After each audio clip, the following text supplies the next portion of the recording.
On vous souhaite la bienvenue à ericlatour.com. Aujourd'hui, on vous parle du lancement de Télé Handicap, une nouvelle chaîne YouTube. C'est une idée du Joannais Joseph Coury, qui est le président de l'Association de paralysie cérébrale du Québec. Bref, il va nous expliquer son projet et il nous a amené d'ailleurs l'un de ses premiers animateurs.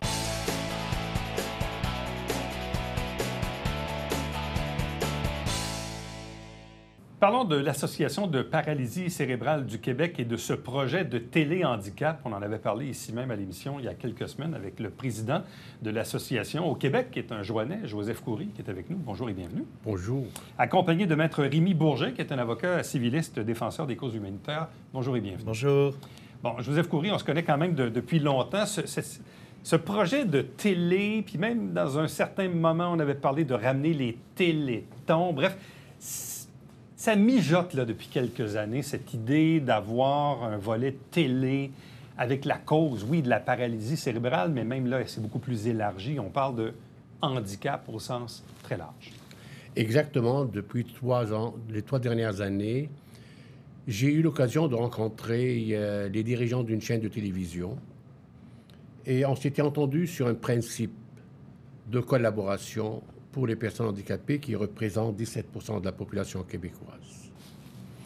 Tout se passait très bien, même on était prêts pour aller jusqu'au Téléthon, on a même fixé les dates. À un moment donné, je recevais une lettre qui me disait « Malheureusement, nous sommes obligés de reporter l'émission de télévision ». Et nous, l'émission, le Téléthon était basé sur un démarrage d'une émission de télévision pour faire revivre la flamme des Télétons, parce que nous étions les pionniers au Québec.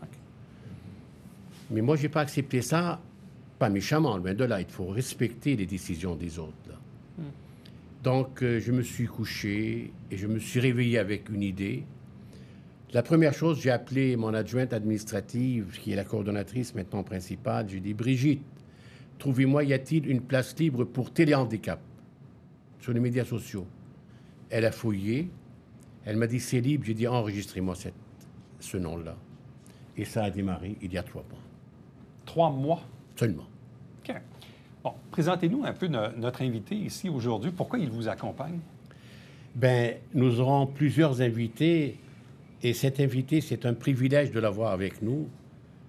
C'est un avocat civiliste et dans différentes causes, surtout des causes des personnes handicapées et autres, là, qui sont dans le besoin.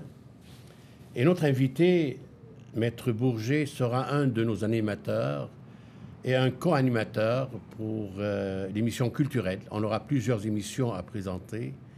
Et même la présidence juridique, il va être la personne qui va se promener dans des émissions, mais surtout, il aura l'émission culturelle qui porte le nom Musique, Art et Handicap et co-animée par une autrice et une poète, Ariane Chavardi. Qu'est-ce qui vous a attiré dans ce projet-là? Eh bien, moi, je me rappelais que plus jeune, quand je regardais la télé, quand je regardais les différents médias, bien, je voyais jamais de gens ayant un handicap comme moi. Moi, je suis né avec une condition à la naissance. J'ai été amputé du pied gauche. J'ai une amputation partielle de la main gauche aussi. Alors, j'ai fait face à plusieurs défis. Puis, je trouve qu'un défi qui a perduré dans le temps, c'est celui de l'absence de représentation de personnes handicapées à la télé. Alors, la co-animatrice de l'émission culturelle, Ariane, est une amie à moi.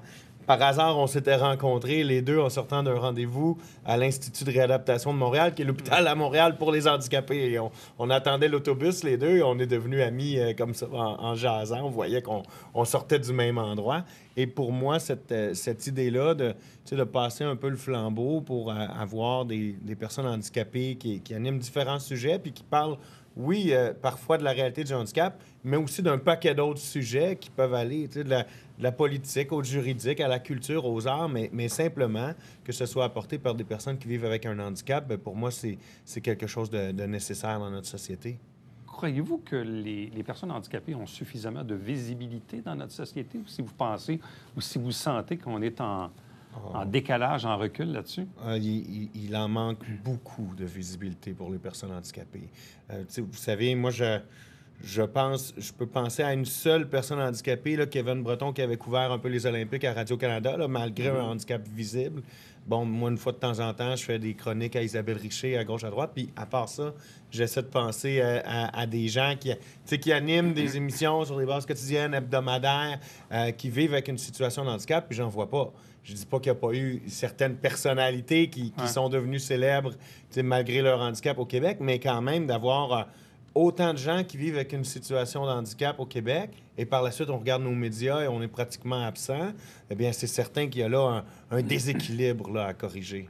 Bien, en fait, ce qui est drôle un peu, c'est que dans les médias, depuis quelques années, bon, surtout à la télé, en fait, on fait maintenant davantage de place à la diversité culturelle, diversité de genre, de sexe, diversité raciale, etc., etc. Mais le volet handicapé, lui, effectivement, il est un peu comme sous le radar, si on veut, là.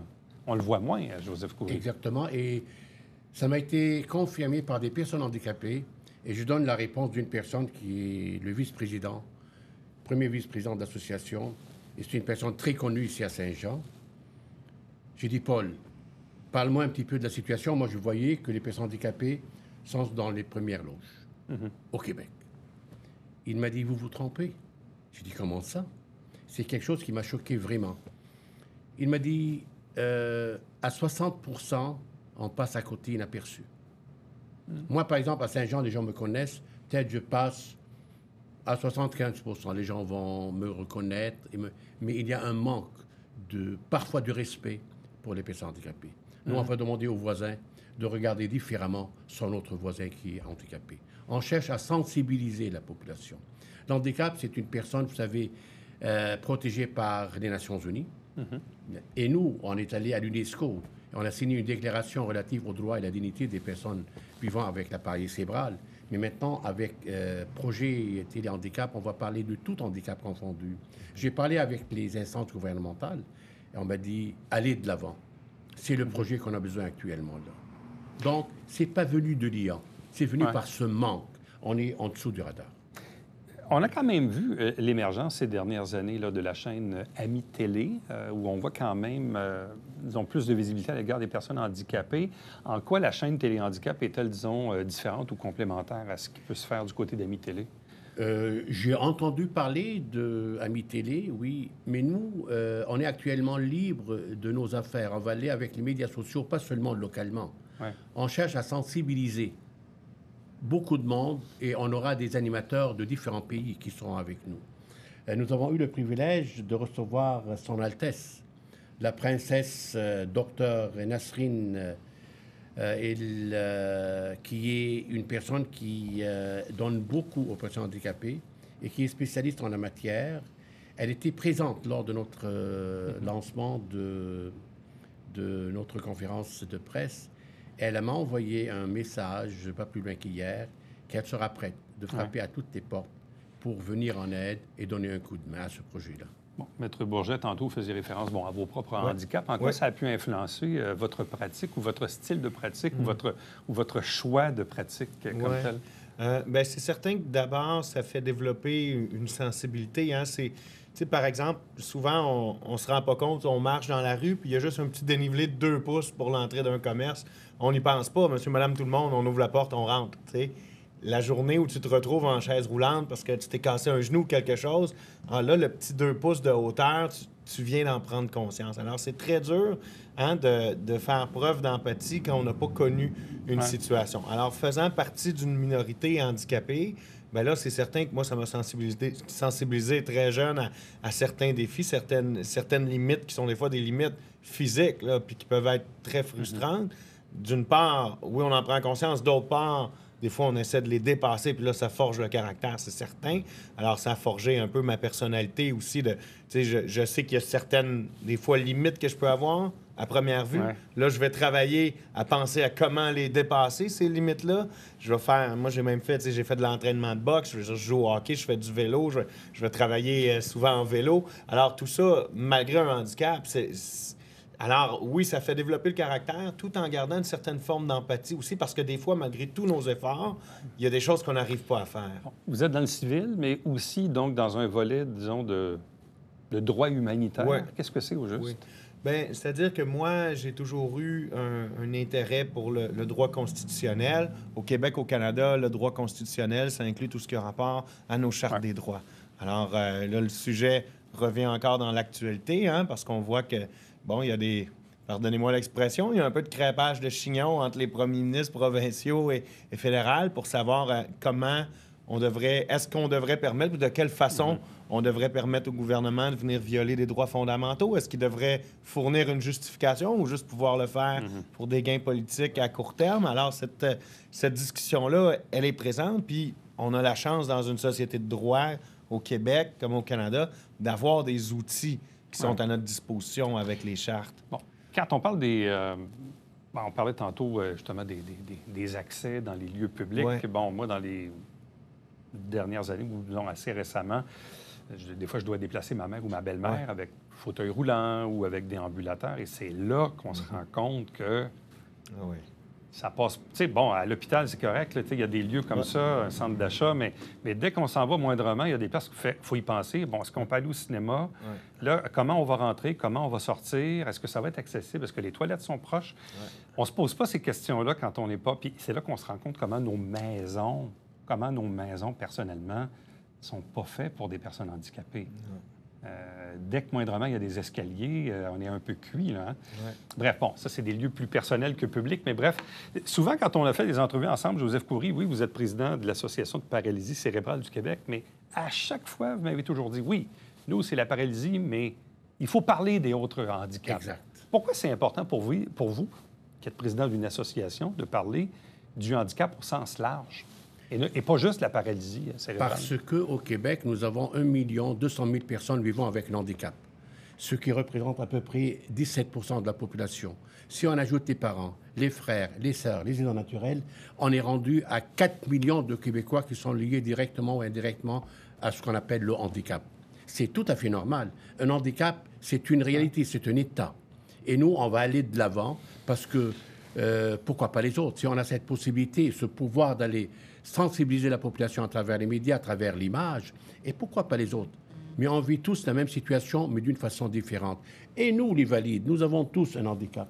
Ce n'est pas seulement les personnes vivant avec l'handicap physique qui sont des personnes handicapées. Donc, c'est la raison pour laquelle on a misé sur ce... Et on a été encouragé par le gouvernement aussi.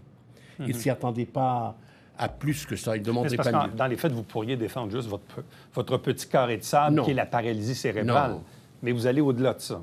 Oui, parce que tu connais très bien comment je travaille et quel projet on mise fort pour donner des résultats. Et travailler pour les personnes vivant avec la paralysie cérébrale, travailler avec les autres personnes qui sont handicapées ou les non-voyants ou quoi que ce soit. Mais c'est un handicap, ça nous concerne aussi, là. Et moi, rappelez-vous un petit peu, il y a quelques années, on est sorti dans les journaux partout à travers le Québec pour sensibiliser le gouvernement à nommer un ministre autour de la table ronde pour parler des personnes ayant un handicap. Donc, on a besoin d'un ministre parce qu'actuellement, les dossiers des personnes handicapées tournent autour de 4-5 ministères. Mais c'est catastrophique. Eux autres, ils ne peuvent pas attendre, là. Eux autres, ils ont besoin aujourd'hui, leurs besoins et leurs services aujourd'hui, pas dans 1 mois ou 2 mois. C'est la raison pour laquelle on veut sensibiliser tous à travers 4 millions de Québécois qui sont liés directement ou indirectement. Maître Bourget, comment voyez-vous votre rôle au sein de Téléhandicap et bon, des émissions que vous allez pouvoir animer? Bien, moi, c'est certain que je veux arriver avec une originalité dans le contenu. Bon, j'arrive avec une certaine expérience dans les milieux médiatiques, les entrevues, etc. Donc, si je peux aider un petit peu aussi à former les gens qui vont être un peu plus novices, ça me fera plaisir. Mais vraiment, j'aime arriver avec des idées originales qui sortent un peu là, du cadre convenu, même comme avocat, souvent, regarde, aujourd'hui, j'ai pas de cravate, je suis en T-shirt. Tu sais, j'aime sortir des sentiers battus. Alors, c'est ça un peu que je veux apporter comme animateur, arriver à traiter des sujets qui parfois ont un lien avec le handicap, parfois non, mais qu'ils sont dans un angle qu'on n'attend pas nécessairement, alors pour que l'émission soit originale. Et dans votre cas, vous, on parlait d'une émission à caractère culturel? Pas seulement, mais il y en a. Je vais co-animer une émission à caractère culturel, mais on va avoir aussi un volet social. On va traiter aussi, moi de mon côté, la politique, le sport, évidemment, tout ce qui est le juridique. hein, que ce soit les causes en droit civil dont on entend beaucoup parler, ou aussi les causes, justement, de droits et libertés qui doivent nous interpeller. Parce que je pense peut-être un peu faire un peu de pouce sur ce que Joseph disait, mais quand on parle de, oui, c'est la paralysie cérébrale qui représente comme association, pourquoi alors parler de tous les handicaps? Mais c'est qu'il y a une question aussi que l'union fait la force, parce que par nécessité, comme handicapés, on sera toujours minoritaire. Alors c'est certain que si on vient tous se serrer les coudes ensemble, bien, on est déjà plus fort. Joseph Khoury, quelle est cette offre de programmation que vous souhaitez développer au fil du temps? C'est une très bonne question. Nous aurons au départ au moins 7 émissions. Il y aura des émissions en direct, et des émissions en différé, et des émissions différentielles, en événementiel. On aura une émission des gens comme les autres. Et pour nous, une personne handicapée, c'est une personne comme les autres. On aura une émission culturelle. On aura une émission jeunesse. Le titre, attention, je marche. Et c'est très important, ça, là. Parce qu'on a vu que des expériences avec nos concerts dans le passé. On avait demandé à des chefs de police d'être nos présidents d'honneur pour que le policier, quand tu vois quelqu'un qui marche un petit peu différemment, approchez-vous. Il n'a pas pris un verre. Il a besoin d'aide. Donc, attention, moi, je marche. On a fait aussi une émission au niveau des parents et des enfants. La vulnérabilité chez les parents est difficile. Les parents sont dans un état lamentable. Et j'ai été encouragé par le gouvernement d'aller défendre ce sujet. Ça veut dire, ces parents, c'est pas seulement les enfants, ils ont tout laissé pour accompagner leurs enfants. On aura une mission sportive, et nul autre avec Sylvie Sauvé, l'ancienne championne paralympique et mondiale de 100 mètres. Elle va co-animer cette émission avec une autre personne. On aura une émission Affaires publiques avec le professeur Zouki. C'est un professeur d'économie. Et notre ami Daniel Pilote de Saint-Jean, qui est handicapé. Oui. On aura 5 personnes handicapées parmi nos animateurs et animatrices. Sur 7 émissions, ou peut-être 8 émissions, on va ajouter. Et c'est déjà beaucoup, c'est déjà fort. Et le privilège, quand j'ai laissé la parole durant la conférence de presse à nos animateurs et animatrices, de parler avec aisance, de parler avec prestige, verbal et autres, j'ai dit, waouh, le sujet est démarré. Donc là, vous avez trouvé tous vos animateurs? À 95 %. Presque. Vous allez tourner ça ici, à Saint-Jean-sur-Richelieu? À Saint-Jean et sur Zoom. Et chez vous. Ça veut dire on fait ça dans un studio pour les directs. Et chez vous, j'ai dit aux animateurs, chez vous, ça veut dire nous avons toujours le système technique qui va gérer, mais les autres vont rester chez eux sur Zoom. Bon. Vous voulez produire combien d'heures de programmation par semaine ou par mois ou par année? On a pensé à tout ça. On va faire comme tout le monde. Hein. On n'est pas meilleur, là. On vient de commencer. Et déjà établi comme nous sommes établis aujourd'hui, je pense qu'on a fait un tour de maître, un coup de maître actuellement. Donc, on va produire ces 7 émissions. Il y aura des émissions de 28 minutes et des émissions de 58 minutes. Et l'autre événementiel, c'est illimité. On a la partie technique qui est prête à faire ça. On a fait toutes les études, tous les sujets qui relèvent de ça. Donc maintenant, on est en train de monter le projet. Probablement, il y a des émissions qui vont... On va aussi penser à l'international. En général, les émissions vont passer le matin. Parce qu'il y a 6 heures ou 7 heures de différence pour qu'ils puissent les voir, ceux qui sont en Europe, à 6 heures ou à 7 heures le soir. Là. Après, ils vont passer directement dans notre chaîne YouTube. Donc, ils vont commencer à voir, ils vont suivre ça d'une façon Donc, ce que directe. Je comprends, c'est que, bon, au-delà de viser le Québec en soi, vous visez un peu la francophonie. C'est une chaîne francophone. Oui. Oui. Donc, où ces émissions-là, qui sont via des médias sociaux, via YouTube, peuvent être vues n'importe où dans le monde. Partout. En autant qu'on comprend le français, bien évidemment. Donc, cette télé-là pourrait faire du pouce ailleurs que les propres limites du Québec. Là. Nous avons déjà des animateurs étrangers qui seront avec nous. Le gouvernement est au courant de l'émission. Ils ont été informés. On parle avec une transparence, tu sais comment je suis. Ouais. Et de cette manière, on va collaborer tous ensemble pour le droit des personnes handicapées. Avez-vous déjà fait un premier tournage ou c'est pour bientôt? Non, en fait, on a fait une conférence de presse là, sur Internet de lancement. On a eu des rencontres internes, mais je crois qu'on regarde vers le début du mois de mars là, pour les premiers tournages. Le 4 mars. Ouais. Le 4 mars, donc ça, c'est votre date, date fatidique. Exact. Et là, dans le fond, comment voyez-vous ça sur 1 an, 2 ans, 5 ans? C'est quoi votre quoi votre plan par rapport à ça? J'aime beaucoup ces questions. Il est toujours préparé, c'est le fun. Nous avons actuellement des programmations au moins pour les 3 prochaines années. OK. Et nous allons inviter des personnes liées à une association, un handicap différent. On aura des émissions de débat. On va débattre des sujets, là, on va parler des sujets. On aura des émissions, on va avoir du sport, on va avoir de la musique, on va avoir de la chanson, on va avoir de la danse. Et en plus de ça, nous sommes en train de discuter avec un ami, un grand ami que tout le monde connaît ici, avec Jean Guillet, pour donner cette nouvelle vie à nos amis, à nos émissions, pour donner son savoir-faire, là. Donc, on va donner le décor et on va donner la discussion avec nos invités.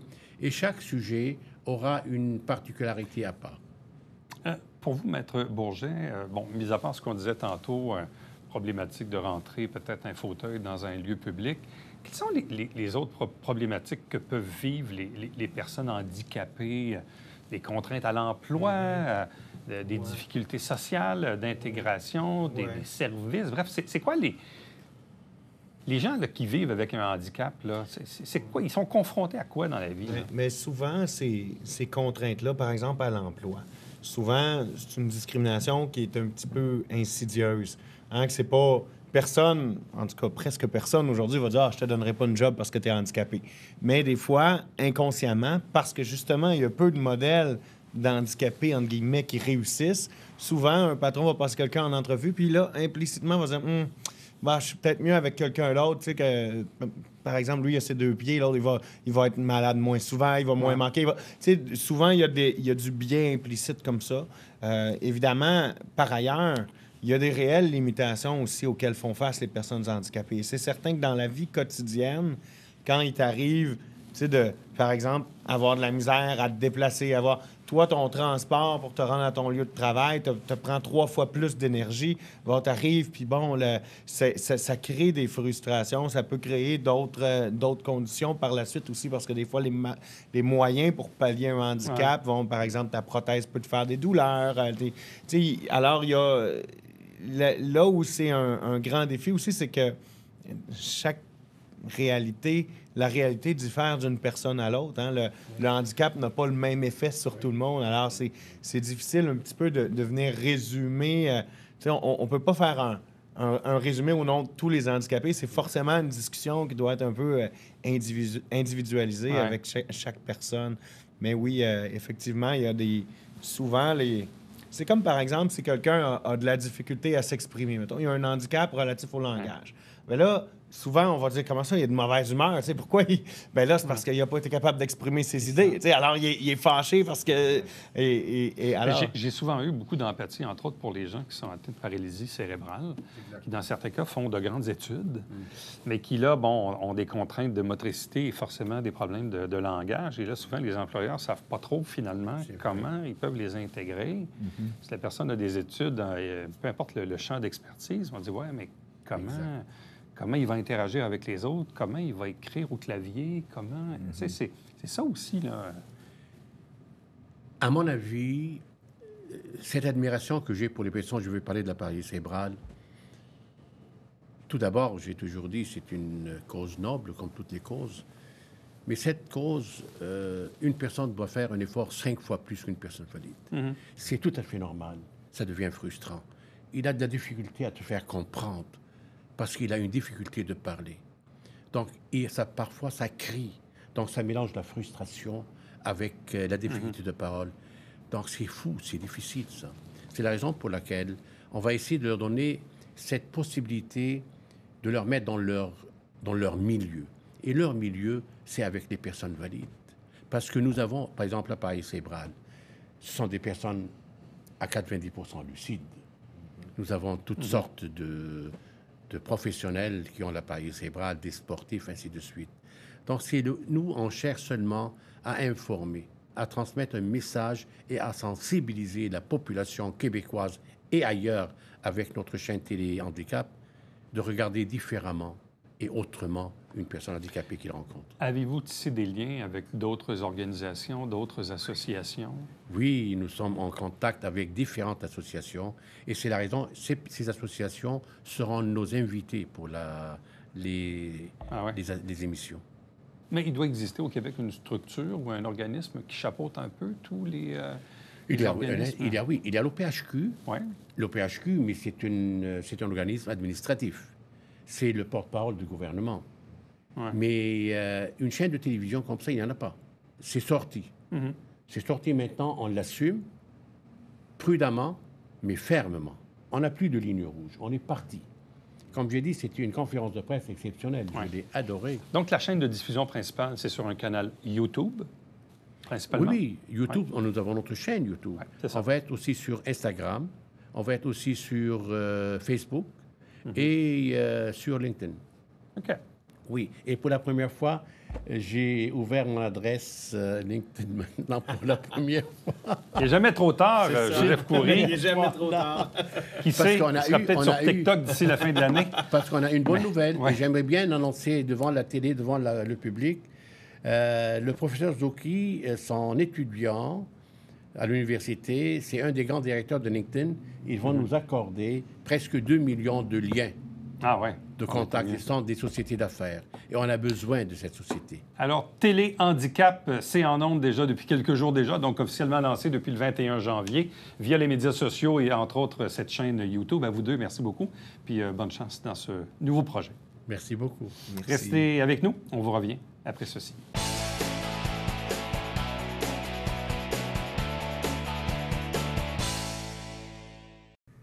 Salut, ici Alexandre Baudouin. Et François Trépanier. Frank, on invite les gens à écouter Sport Express à toutes les semaines. Tout à fait, le jeudi 19h et plusieurs fois en reprise, même la nuit, Alex. Puis même sur Internet, sur Oh, YouTube. ben, bien sûr. Manquez pas ça.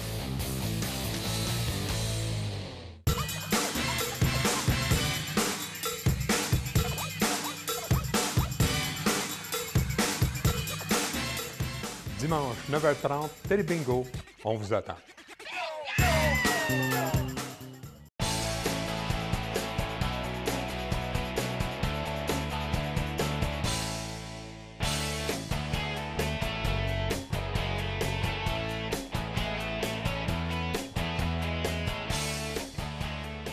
C'est le moment de l'année pour les admissions, les inscriptions au centre de service scolaire des Hautes-Rivières à Saint-Jean-sur-Richelieu, maternelle, prématernelle. Bref, changement d'école, ça se passe entre le 13 et le 17 février. C'est la période principale. Allez directement sur le site du centre de service scolaire. À demain.